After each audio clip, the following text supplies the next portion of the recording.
ತಾಲೂಕಿನ ಎಂಆರ್ಎಫ್ ಘಟಕ ತ್ಯಾಜ್ಯ ಕಸ ವಿಲೇರಿ ಘಟಕಕ್ಕೆ ಮೊನ್ನೆ ತಾನೇ ಬೆಂಕಿ ಬಿದ್ದು ಕೋಟ್ಯಾಂತರ ರೂಪಾಯಿ ನಷ್ಟವಾಗಿದೆ. ಇದು ಸಾರ್ವಜನಿಕರ ಹಣ. ಈ ಹಣ ವ್ಯರ್ಥ ಆಗದೇ ಇದ್ದಲ್ಲಿ ಇದು ಸೂಕ್ತ ರೀತಿಯಲ್ಲಿ ತನಿಖೆ ಆಗಬೇಕಂತ ಹೇಳಿ ಇವತ್ತಿನ ದಿನ ಉಡುಪಿಗೆ ಬಂದು ಲೋಕಾಯುಕ್ತ ಹಾಗೂ SP DC ಅವರಿಗೆ ಕಂಪ್ಲೇಂಟ್ ಮಾಡ್ತಾ ಇರ್ತೀವಿ. ಯಾಕಂತ ಹೇಳಿದರೆ ಇದಕ್ಕೆ ಒಂದು ಸ್ಕ್ಯಾಮ್ ಅಂತಲೇ ಹೇಳ್ಬೋದು. ಯಾಕಂತ ಹೇಳಿದರೆ 6-7 ತಿಂಗಳಿಂದ ತ್ಯಾಜ್ಯ ಘಟಕ ಒಂದು ಸರಿಯಾದ ರೀತಿಯಲ್ಲಿ ಕೆಲಸ ಮಾಡದೆ ಬೀಗ ಹಾಕಿದ್ದಾರೆ. ಈಗ ಏಕಾಏಕಿ ಬೆಂಕಿ ಬಿದ್ದಿದೆ ಅಂತ ಹೇಳಿದರೆ ಸಾರ್ವಜನಿಕ ವಲಯದಲ್ಲಿ ಒಂದು ಸಂಶಯ ಮೂಡ್ತಾ ಇದೆ. ಯಾಕೆ ಮೊನ್ನೆ ತಾನೇ ಬೆಳುವೆ ಗ್ರಾಮ ಪಂಚಾಯತಿಯಲ್ಲಿ ಬೆಂಕಿ ಬಿದ್ದಿದೆ, 1 ವಾರವಾಗಿಲ್ಲ, ಹೆಬ್ರಿಯಲ್ಲಿ ಬೆಂಕಿ ಬಿದ್ದಿದೆ ಅಂತ ಹೇಳಿದರೆ ಭಾಳ ಒಂದು ಸಂಶಯ.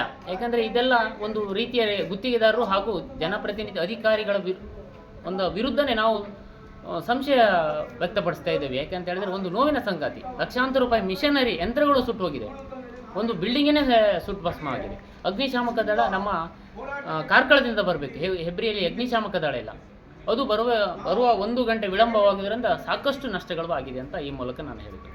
ಅಂದರೆ ಈ ಥರ ಮಾಡಿ ಏನು ಮಾಡಬೇಕು ಅಂತ ಏನಾದರೂ ಬೇರೆ ಏನಾದರೂ ಅವ್ರದ್ದು ಇನ್ಶೂರೆನ್ಸ್ಗೆ ಅಂತ ಕ್ಲೈಮ್ ಮಾಡುವ ಇದು ಉಂಟಾ?